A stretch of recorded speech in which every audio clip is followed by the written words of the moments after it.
Hi, this is Kooluris, and we're in my bedroom arcade in New York City. So Chris, tell us about how this project came to be. I was trying to sell this apartment. It was on the market for 6 months. Me and my fiance at the time were going to sell this and get a place of our own in Brooklyn. I didn't get a single offer, so I decided to do something crazy and turn the bedroom into an arcade. I figured I was paying for the space, not using it, so just wanted to make it a space that me and my friends could hang out with, so that's how it came about. So who designed this space? So this entire room was designed from the carpet all the way to the walls, to the artwork, to the marquees on the wall by my ex-fiance. So she is super creative, and she had a really good eye for how to turn this small space into a really bright, colorful, and inviting room. So it's kind of bittersweet that now that it's done, and this was her vision, that we're not together. But I think about her every day that I'm in the room, so I have that. And you had a different vision for this space than she did. I did. So I think if you ask a guy what does an '80s arcade look like, you think about the dark, sort of cavernous walls, the black lights, the neon carpet.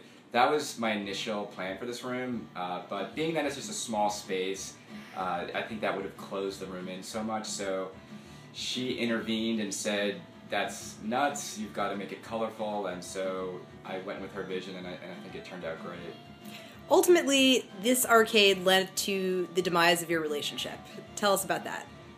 Well, it wasn't just the arcade, but the arcade was definitely a big factor in us separating, and I think there were a few things that were at play. One, I just wanted to have a space that was more indicative of my personality. I was living with her in her apartment, so that was hard.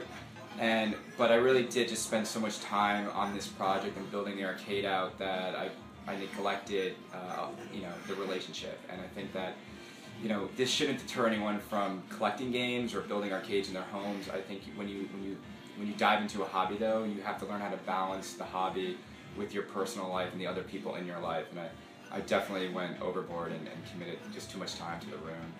What do you love about this space? I love this space simply when I get to watch people's reaction when they come into the room for the first time, and it really does transport people back to a happy time in their lives. And I think everyone out there has got their favorite game. They've got a memory associated with that game, and because we have almost every game ever made in this room, I think it just really makes people smile and have a good time. Thank you so much. You're welcome.